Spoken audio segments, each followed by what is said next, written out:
sen ruanga hin kaswal na klasa kasizo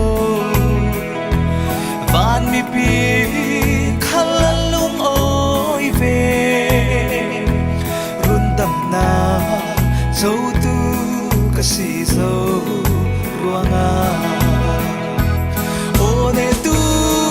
si suirati ka in shuai ding lei haranak tan tain run tu bo si sui nena sola bin kain ka suang di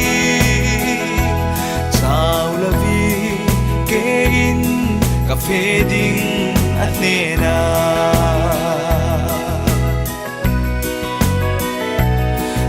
anung kan biak pathianin ngai hi ku kalam rahoyu nan shangka remi khopi chu alau shuai ding khi tu fanun nemin ode tu si suirati ka in shuai ding lei haranak tan tain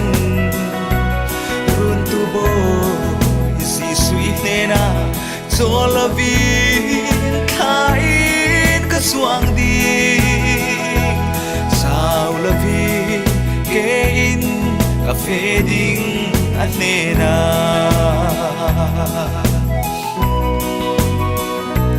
kan pathia nên cách lên ti ca thằng chặt na là môi cái sắc đình van mi pi phân ăn sắc thế lâu thì sen sung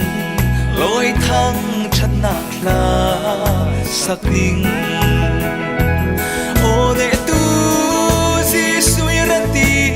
ca in shuai lei haranak tan tain run tu bo si sui nena sola vin kain ka suang di sao la vi kein ka fading at nena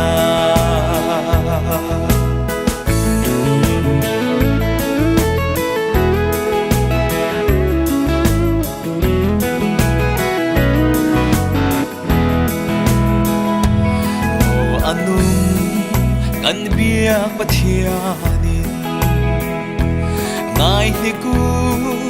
kalam rahoyu dan shangka remi khopi chu alau shuai ding khi tu fanun nemin ode tu si suirati ka in shuai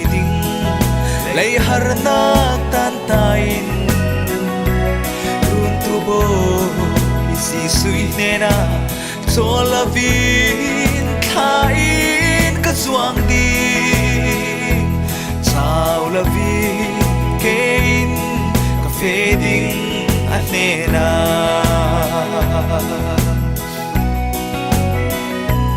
kan pathia nên cách lên ca thằng chặt na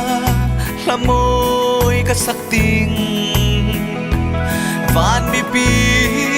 phân ăn sắc thế lâu thì sen sung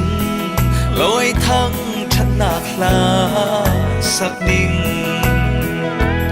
ô để tu si suy ra ti ca in shuai ding